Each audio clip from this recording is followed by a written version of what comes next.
بسم الله الرحمن الرحیم. قاعده نمبر 11 ماده نمبر 11. الاصل فی الکلام الحقیقت. اصل په کلام کې به حقیقی معنوي کلام چې ذکر شي حقیقی معنی به مراد له. بل تعبیر دی الاصل فی الالفاظ الحقيقة عند الإطلاق. بل تعبير دي الأصل في الإطلاق الحقيقة وقد يصرف إلى المجاز بالنية. وضاحت الفاظ حقيقة لفظ پکې دي حقیقت د حق يحقنا په معنی د ثابت شده او اصطلاحي تعریفي صاحب د وسامي کړي دي اسم لكل لفظ أريد به ما وضع له. دانوم د هر هغه لفظ دی چې هغه معنی په مراد شي کومې معنی د پاره چې وضع شوی او چې تعریف کړي الکلمۃ المستعمله فيما وضعت له. وقع معنی ده کلمه په خپل معنی موضوع له کې استعمال شي.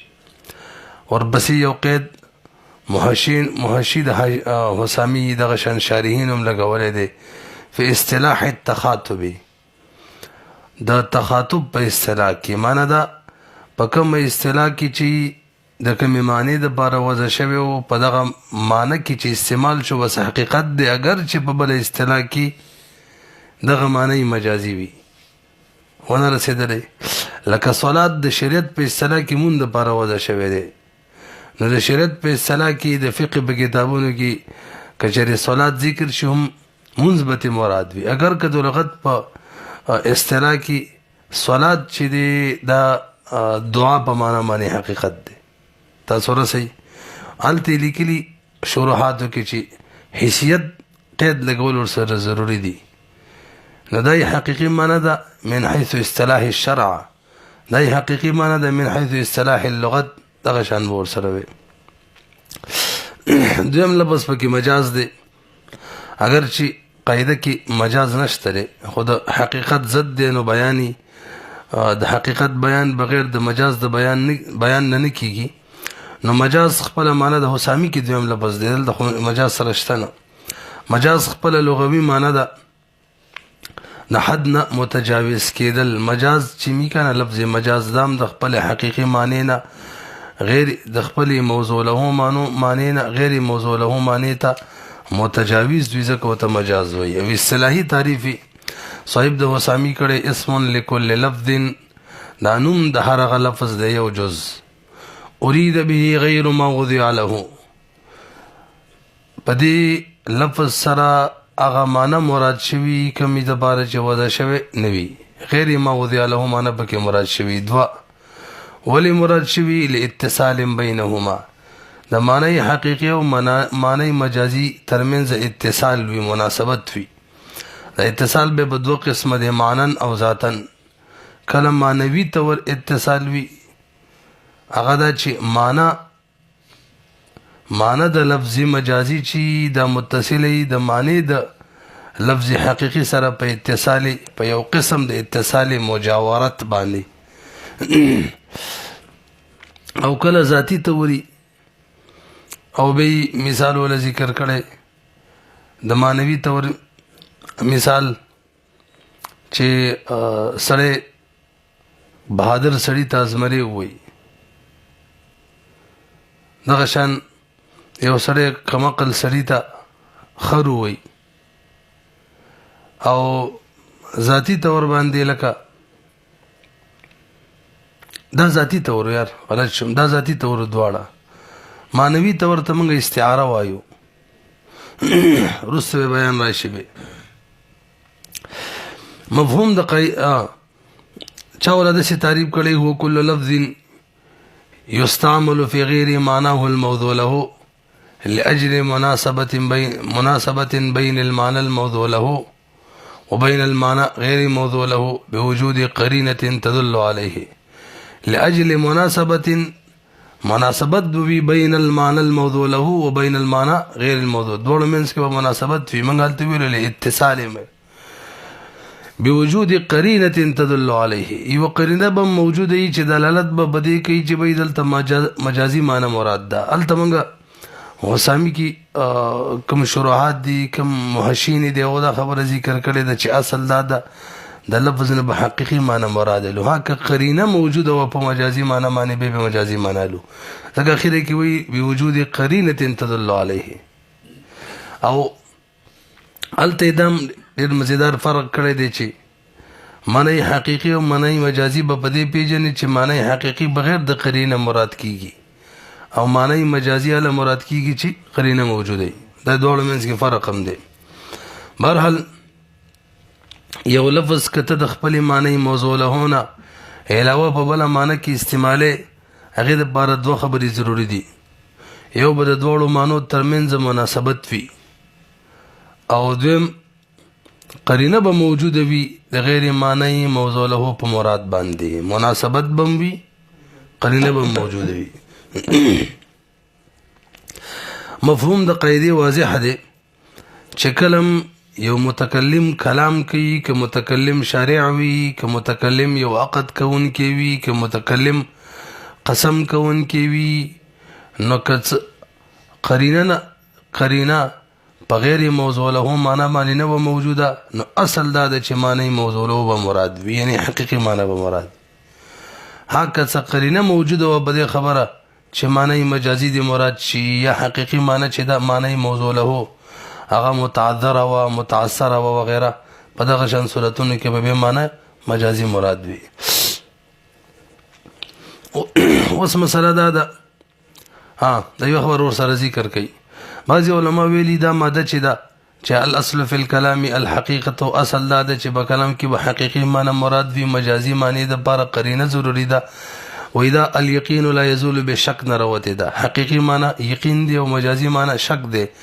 نو یقین شک سره نشه زایل کولې نو که دوړه معنی برابر وي حقيقي معنی غالب او بس به ماغه مراد کې او شیخ احمد الزرقاوي چې نه رستو کما مادر روانه ده 59 نمبر اعمال الكلام اولا من اهماله هم دا غینه ده اصل دا چې معنی حقيقي باخلي کني مجازي بالدا سے باندې کې جیوم ثوانلی به خو کلام محمل جوړ پر خودل کیږي برحال لفظ دو معنی کیږي یو حقيقي یو مجازي او دین علاوه کما معنی غیر معتبر وي وسوال دا دی معنی حقيقي بالو که معنی مجازي بالو منګه د حسامي والا باس مخ کې قدرت کې کړم دي نزیل لک مختصر غونډه کې ذکر کوم وغوښ شي وته علماء د حقیقت بنځه اقسام ذکر کړی دي مشهور درې دي خو بنځه جوړیږي یو حقیقتي مستعمله متعارفه دي لفظ په معنی حقيقي کې مستعمل هم دي او عرف هم دي عرف یعنی تعامل د خلکو په حقيقي معنی دي یا تفاهم لفظ چې ذکر شي د خلکو فهم ته حقيقي معنی راځي متعارف دا مطلب شو دغه صورت کې عمده ماده لګي الاصل فی الكلام الحقیقه یعنی حقيقي معنی به مراد وي دویم قسم د حقیقتي متعذره چې حقيقي معنی عمل کول متعذر وي مشکل وي لکه قسم دې داونه بنخرم نو ونه خړل خو مشکل دي او یا قسم دې دغه کټوي بنخرم دلته مشکل نه ناممکن دي نزل یو صورت مجموعي تور دویم صورت خوشمار یو دویم چې کله حقيقي معنی متعذر نه بس هم ترتیب سره وایي دا دویم صورت شو کومې پرې دی مله بس حکم مسوا وري تاسو ته مخ کې نه یاد دی حکم دار چې دلته به معنی مجازي اخلو ولنه با میوي مراد وی کې میوادار ونه هدايه کې دي او که میوادار ونه نه نو قیمت د ونه به مراد وي او کټوي کې چې څه دي نو ماغه مراد وي مجازي معنی ذکر د ضرب مراد ترنه مظروف دریم صورت مجموعي تور باندې حقیقتي مهجوره عرفا چې د حقیقت دریم قسم اول نمبر څو حقیقتي مستعمله متعارفه دویم نمبر حقیقتي متعذره دریم نمبر حقیقتي مهجوره او عرفا چې حقيقي معنی عمل کول بالکل آسان وي خو خلکو په عرف کې حقيقي معنی عمل کول پریخي لکه یو سره وی قسم دې د پلان کې بکور کې با قدم نقدم نو مراد ترنه دخول له قدم کې خودل نه دي. دلتم حکم دا دی چې مجازي معنی باخلو. دو صورتو کې مجازي معنی شول. دریم څلورم حقیقت محجوره شرعا چې حقیقي معنی متروک وي د شریعت په وجه، لکه وکالت بالخصومت کې مونږ ویلو کو استاد ذهن کې یو سړی څوک په خصومت وکیل ونیسي، مثلا منکر او مدعی علیه ونیسي، نو معنی دی چې د مدعی د ټولو دعوو به ترد کې ولا به چې نه منم نه منم خصومت بکې که حق دعوه د تخکاره شول او کنه حق وا. حالانکه شریعت علی الاطلاق منع کړي شر شي کې نفي کې، لکه دې سره خو جګړې نه ختميږي او شریعت حکم دار جګړې مکوي ولا تنازعوا. نو شریعت حکم دار چې هر شي کې لا کول نه چون کې جګړه جوړیږي، جګړه مکوي. نو حقيقي معنی شریعت وایي پرېدا. نو سبا کې وکیل جوړ کو په خصومت باندې چې لا کې، نو حقيقي معنی متروک ده چې په هر دعوه دی دغه وکیل لا کوي، بلکې وکیل کو دلته مطلق جواب مراد وي. قرآن ویل هم دغه مطلق جواب چې دی مطلق هر خبره باندې لا کول د حقيقي معنی ده، دا متروک ده د شریعت د وجنه. نو وکیل ته حکم دار کې خبره ته نه حق ښکار کېدل لا به کوو که حق ونه بس به ور سره منع. نو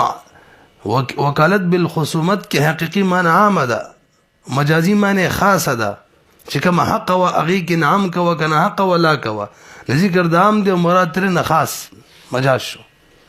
دلته حکم دار چې مجازي معنی باخلو، یعنی خاصه معنی بالو د عام په مقابله کې. تاسو پوه شئ څه شو؟ څلور پنځم نمبر حقیقتي مستعمله غیر متعارفه مقابله کې مجازي مستعمله متعارفه ده. لکه مثال به تور قسم دې زبر دغه سن او بنسکم دي حقيقي معنی دا چې خلب کې دي، مجازي معنی دا چې په جام کې لا لپکې تروچتي کې وېس کې. نو حقيقي معنی مستعمله ده، خو عرف د خلکو ډیر په مجازي معنی دي چې په جام کې لوخي کې لپکې رخلي اوس کې. یو سره وي قسم دې غنم باندې خورم، حقيقي معنی نيني خړل دي، غنم چیچل خړل،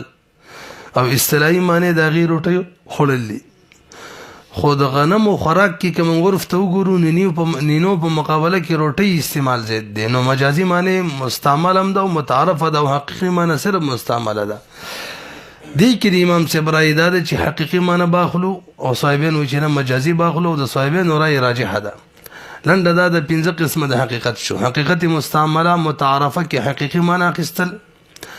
حقیقت متعذره کې به مجازي معنی لو دای حکم شو، حقیقت محجوره عرفن کې هم مجازي معنی بالو دای حکم شو، حقیقت محجوره شرعا کې هم مجازي معنی خلو دام حکم، او حقیقت مستعمله غیر متعارفه او مجازي متعارف مقابله کې امام سے وای حقيقي معنی او صاحبین وای مجازي معنی بالو. تاسو به دې پوه شولې دا خبرې مخکې من کړې وي. اوس عام طور فقهاو دا سری کلی حقيقي معنی به دو صورتونو کې اخلي، چې یو لفظ حقيقي معنی وي مجازي معنی وي. دو صورتونو کې به حقيقي معنی اخلو. یو دا چې عرف د دوړو یو شان وي، استعمال او عرف د معنی حقيقي او د معنی مجازي یو شان وي. نو چونکه حقيقي معنی اصل ده، نو د قاعده تقاضا ده چې موږ حقيقي معنی والو. الاصل فی الكلام الحقيقه. لکه نکاح حقيقي معنی د دې جما ده او مجازي معنی عقد ده، او دواړو کې یو شان استعماليږي. الله قرآن کې فرمایي ولا تنكحوا ما نكح آباؤكم، نکاح مکوئ دا غزنانو سره. نکح دو معنی دي چې جما کړي ساسو بلارانو ور سره، او یا نکح چې نکاح کړي ساسو بلارانو ور سره. نو موږ احناف وایو استعمال د دوړو یو شان دي، دلته معنی د جما مراد ده. نکاح مکوئ دا غزنانو سره چې ساسو بلارانو ور سره جما کړي، یا عمومي مجاز والا نکاح کړي جما کړي هغه سره نکاح نه کیږي. حرمت مصاهرت بدوړو صورتونو کې راځي، بهرحال جما کې راځي. حرمت مصاهرت چا کې راځي؟ جما کې، نکاح کې او غیر نکاح کې زنا. یو صورت داسو چې معنی حقیقي باخلو چې معنی حقیقي او معنی مجازي دواړه برابر وي. دویم صورت چې معنی حقیقي عرف زید وي د معنی مجازي په مقابله کې، لکه څنګه چې مخکې منګه اول صورت حقیقت مستعمله متعارفه ویلو، دلته دا قاعده جاری کیږي الاصل فی الکلام الحقیقت حقیقي معنی واخلو. یو سړی وي ازمره رااله ځنګل کې روان دی، و ازمره مې ولیدلو، حقیقي معنی زید مستعمله دغه شان زینو کې مقابلو. خجی اوس مجازي معنی به کوم زینو کې اخلو، ډیر اهم بحث دی وکړي یو دا مجازي معنی به کوم ځای کې اخلو، حقیقي معنی به کوم ځای کې پریدو. نو موږ چې مخکې کوم بحث د اسامینه وکړو نو درې زینو کې اتفاقی تور موږ مجازي معنی واخیستله، یو ځای کې اختلاف وغی کې مراجعه دا و چې مجازي واخلو. راځي والله اول دا ګڼ زین دي، پنځه شپږ زین دي، پنځه شپږ محل دي، چلته به موږ معنی مجازي اخلو او معنی حقیقي به پریدو. وجب دای چې دوړو منځ کې به مناسبت هم وي او قرینه به هم موجوده وي په دې خبره چې معنی مجازي واخله. موږ ویلي دوه قاعده پکار دي. نو اول نمبر صورت شکل په کلام کې قرینه موجوده وي په دې خبره چې معنی مجازي دي مراد شي، په دې صورت کې به موږ معنی مجازي اخلو. یو صورت دا شو شکل په کلام کې قرینه موجوده وي په دې خبره چې معنی مجازي واخله. اوس دې خپل پنځه صورتونه دي چې په کلام کې قرینه موجوده وي باقاعده معنی مجازي باندې. اول محل کلام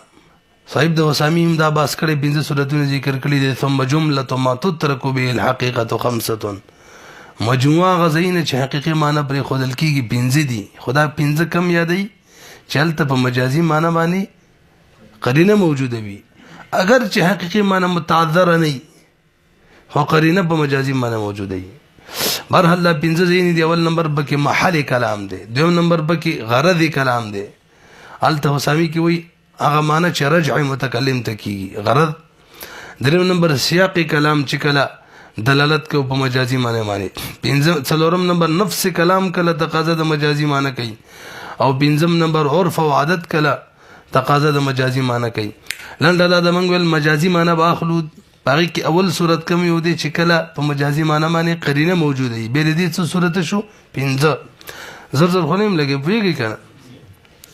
پدې کې اول صورت چې محل کلام مو ویلو چې محل د کلام کې قرینه په دې خبره چې معنی مجازي واخلا. نبی له صلوات و سلام فرمای الته سامي په حاشیه مثال ذکر دی انما الاعمال بالنیات، د اعمالو دارو مدار په نیت باندې.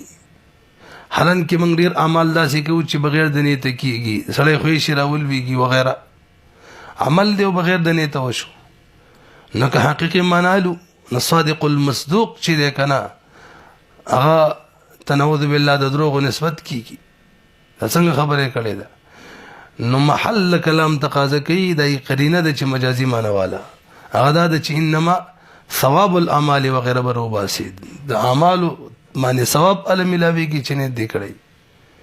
ټول ورځ یو سړی خوراک مراک نه کوي صبح صادق نه تر ماخامه پوري،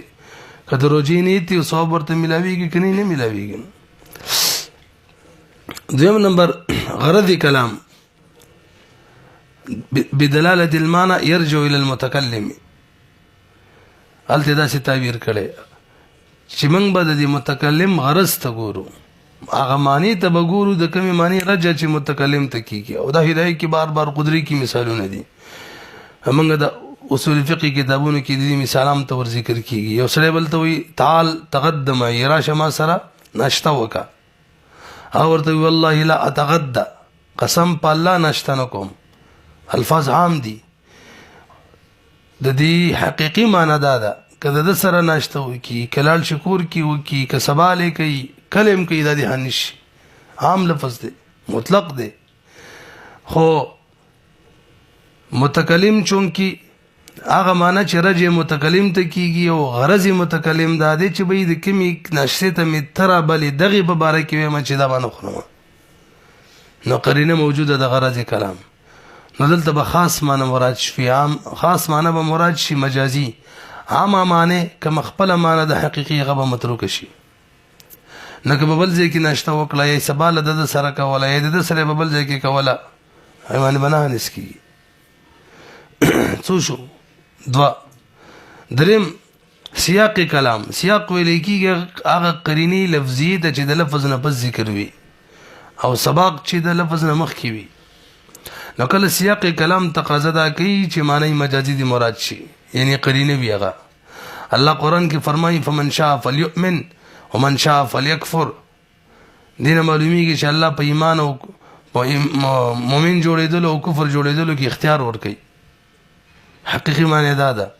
ورپسې سیاق کې ان اعتدنا للظالمین نارا سیاق کوئی چې وایي حقيقي معنی نه ده مراد کفر که څوک کوي خو ظالم دی هغه لپاره اور تیار کړي معلومیږي دا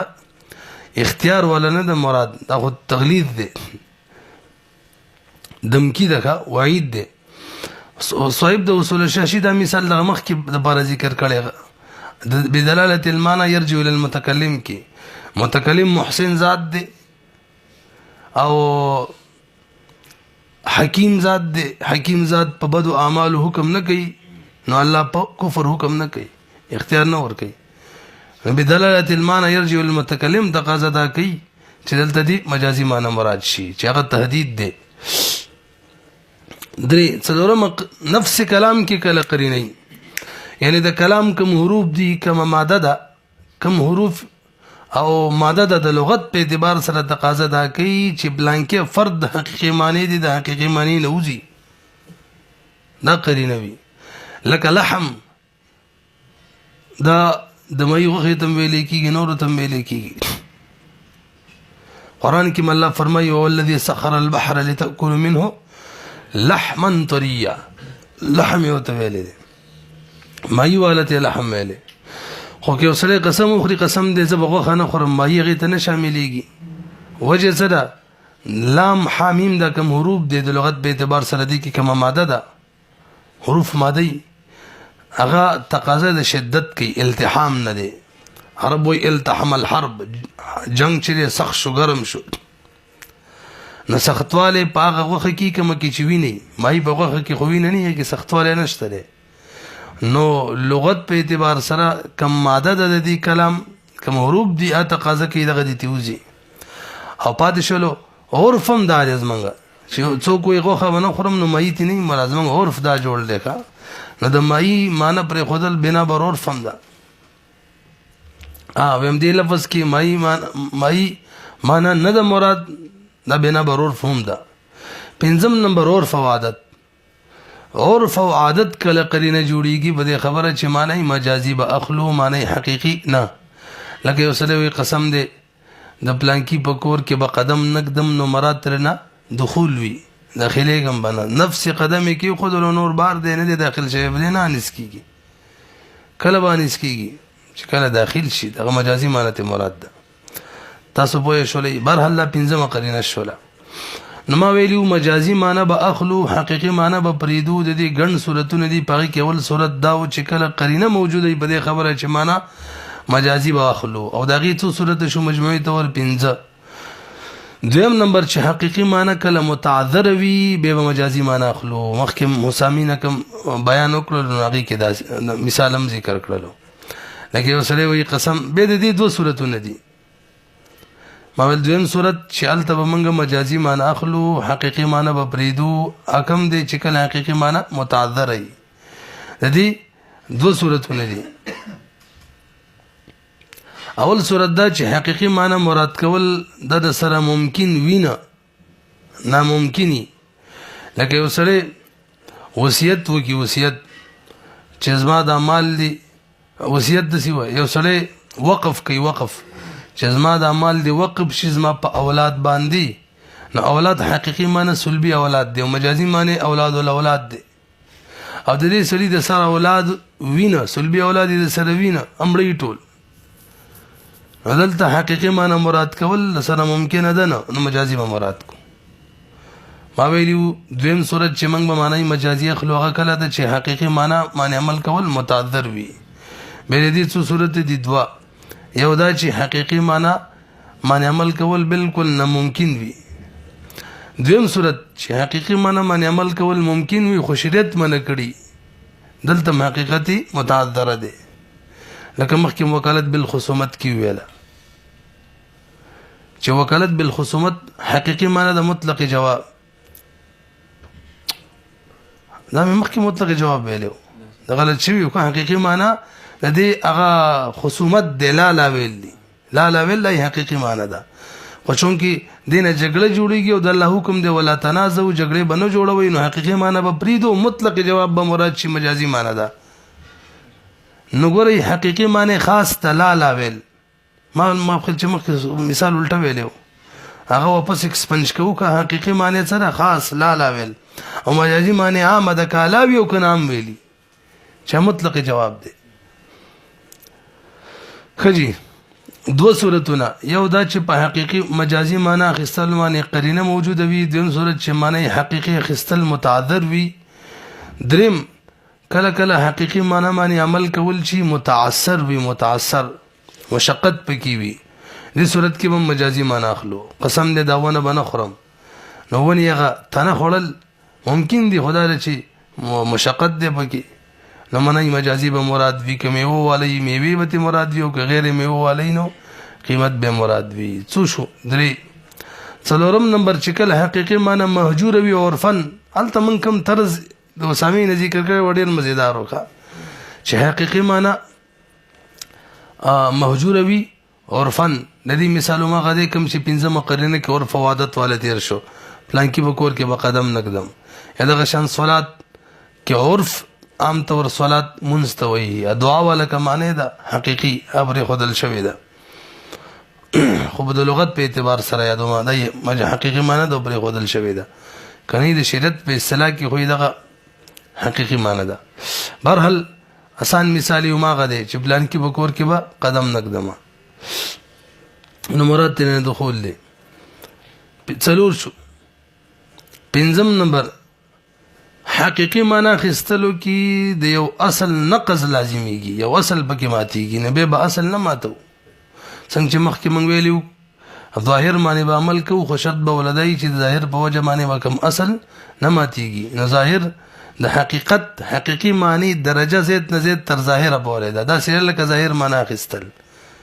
نو څنګه چې الته حکم کنقض د یو قاعده قانون بکر راتللو ظاهر به فریض دلتم دی کنقض د حقيقي معنی د خصل په وجه د یو اصل راتللو د یو قانون راتللو به حقيقي معنی فریضو مجموعه ورڅو شو پینځه اول کوم چې قرینه موجوده ای په مجازي معنی او دویم نمبر چې حقيقي معنی متعذر وي او دریم نمبر چې متعثر وي او څلورم نمبر چې مهجور وي او پنځم نمبر چې نقض د یو اصل ور سره لازم راځي دا غیر بار مثال لکه یو سړی وي بیع کی مضارع صيغه استعمال کی ابيعو در خرڅو مې در باندې دا ابيعو کله مضارع صيغه ذکر شنو فقاو ذکر کړي د څومره وقود کی مضارع صيغه سره عقد نه کیږي عقد د صيغه حالي پکار د مضارع صيغه معنی ځکه نه کیږي دا خو تشواده عقد وي دا څه کنه دا نو کنيت پکې یا عرف دا جوړ شوی و چې د حال به معنی دي شي او فل حال عقد کې خټیک د خو کدا نو دا ټیکټ کدا نو او ابي ویلا نو به نه منعقد کیږي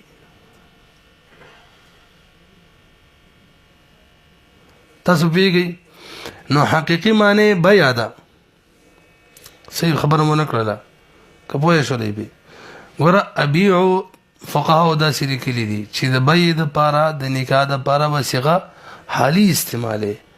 کله مضارع مستقبل ولا صيغوي چونکه هغه وعده عقد وي یعنی عقد نه نو باغه باندې عقد نه کیږي دا مسله خو یاد ده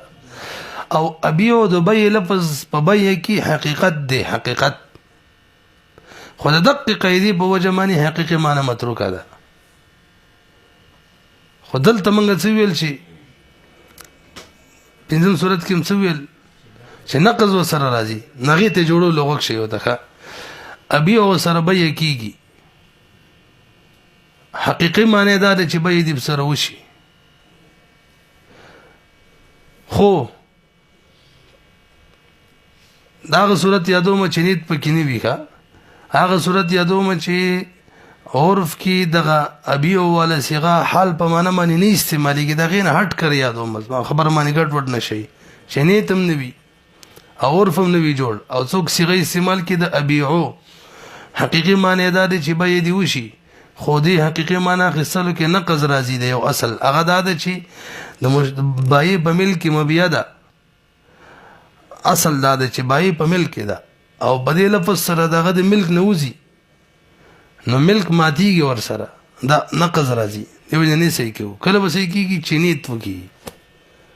کله به حالانکه حقيقي معنی د بار نیت ته ضرورت نه دلته ګور نیت بګي او یا عرف دا جوړي چې د حال په معنی کې استعماليږي برحال تفریعات دی وکشي اول نمبر یو سړی دی خپل کور دی بل په قریب کې وسیږي څوک ته تاسو کې دا کور د چا دی نو هغه بل یاد کی مثلا زید د بکری وسیږي دا وې دا کور د زید دی نو دا اقرار دی د زید د پاره د کور که زید لانجوا چولا دا کور د نه غټي اقرار وکړو اگر چې مجازي معنی د سکونت ده شمران کو کنه پوه شولې پی کنه لګي ترتیب سره کوي یو سړی ذاتی کور دی پغې کې زید اوسېږي په کرای باندې نو دا کور د زید دی ملکیتن حقيقي معنی ده دا کور د زید دی به تور اجاره او سکونت مجازي معنی ده دا مالک د کور چاته وای چې دا کور د زید دی دا د زید د پر اقرار شو لہذا کدا وای چې زما د سکونت ولا مراد سکونت ولا معنی می مراد و دی له اعتبار نه ځکه الاصل فی الكلام الحقیقت خو چې زید تبته وای دا هم نفسي د قضا خبره وکړه چې زید تبته چې کور مې نه دی داغله جایز نه دی چې بس صرف دغه د کلام په وجه باندې دا و جوړه کی چې وزما دی تک اقرار یې کړی دی نفسي قضاوت مثلا وکړه نور مثالونه دویمه تفریق یو سره یو کور دی یو ځمکه د اولاد د پاره وقف کی یا د سی وایا اولاد د پاره وقف کی نو اولاد حقيقي معنی سلبي اولاد دی او مجازي معنی اولاد الاولاد دی نو الله صرف الكلام الحقيقه حق سلبي اولاد چې د باغو د پاره وقف وي اولاد الاولاد مجازي معنی داغو د پاره نه بل تفریق او دا ډیره اهمه ده یو سړی قسم وکي چې پلان کې کار بنو کومه او به په دغه کار باندې بل څوک وکیل جوړ کی غته ویتی وکا او به وکیل وکینو دا سړی حانس کیږي کنه همغه قدرت کې ویلو هدايه کې تفصیلا ذکر ده یو سړی ول قسم دی به بنو کوم بل ته ویزما کتاب دی را لخرڅه کا یو سړی وی قسم دی شراب بنو کوم بل ته وی را لوایلا یو سړی وی قسم دی نکاح بنو کوم بل ته وی وکیل شزما نکاح وکا نو سوال دار چې حانس کیږي کنه تاسو کو کې مسله کې تفصیل لې اصل کې بعضی وقود اغه بعضی کارونه اغه دي بعضی امور بعضی افعال چې باغی کې وکالت صحیح چې څوک بل وکیل جوړ کی او بعضی امور او افعال داسې دي چې هغه کې وکالت نه صحیح که څوک بل وکیل جوړي وکیل نه جوړيږي اولا دا دوه قسم شو به کوم افعال چې وکالت قبلی ابد و قسم دي دا من قدرت کې ویلي نو بعضی پای کې داسې دي بعضی امور داسې دي چې وکیل باقاعده په وخت د عقد کې بنسبت موکل تکي کوي نه کی نو به د عقد وکیل لپاره کیږي لکه نکاح شو او بعضی داسې دي چې هغه کې وکیل د لپاره نه ضروری چې ته د نسبت موکل ته وکي خود به خدا اکر د موکل د لپاره کیږي موکل کتاب ورکړی را لخرڅه کا چا باندې خرڅې دا نه د ضروري چې وته وې زم وکیل مو پلان کې مې موکل لغه د لپاره خرڅوم بس چې خرڅې کو خپل موکل لپاره شو بهرحال موږ ول وکالت امور افعال په دوه قسم دي یو هغه چې وکالت قبلی یو هغه چې وکالت نه قبلی کوم چې وکالت قبلی دا دوه قسمه یو هغه چې وکیل بکین بخامخا نسبت موکل ته کوي الوب موکل لسی کیږي لکه نکاح او طلاق او یو هغه چې هغه کې موکل معنی نه د ضروری چې نسبت دي موکل ته وکي خود به خود موکل ته منسوب کیږي به شرع وغیرہ پوه شوي به اوس راځي اول قسم د دویم قسم تر مخ کې کوي هغه افعال چې باغی کې وکالت نه سي کیږي یو سړي ویل دغه افعال مبارکه قسم دې زبر دا افعال نکوم دا افعال ما وکړو زما خزب طلاقي او دغه افعال کې بل ته ویلته وکا وغه وکړل نو حکم دا نه حانس کیږي طلاق نه واقع کیږي لکه افعال حسیه والا خوراک شو سکاک شو بار توتل شو وهل شو خوب شو وغیرہ یو سړي ویل قسم دې روټي بنو خرم بل ته ویلتي وخرا بدینه حانس کیږي یو سړي ویل قسم دې وب بنس کمبل ته ویلتي وس کنه حانس کیږي قسم دې بار ته بنو زمبل ته ویلتي وزنه حانس کیږي او د کینګم بنه بل ته ویلتي ودشه دې کې وکالت نه دی ټیک ده دا بل ته ویل چې ته دا وکړه غیر معتبر دی دې هیڅ اعتبار نشته بدویم قسم بلکې موږ اول قسم ذکر کړو هغه افعال چې وکالت قبلي نه موږ لغې څو قسمه دي دوا باقي کې اول قسم دا و چې هغه کې وسیق اثر نه وایي باقي کې اول قسم دا دی چې هغه کې به وکیل باقاعده باقي کې وکیل باقاعده موکل ته نسبت نه کوي خود به خود موکل ته نسبت کیږي نو منګه التف قدرت کې دا سویلیو چې په دې کې وکیل چې د عین عقد وي او دا وقسم افعال دي وقسم وقود دي یو وکیل بالبيع دی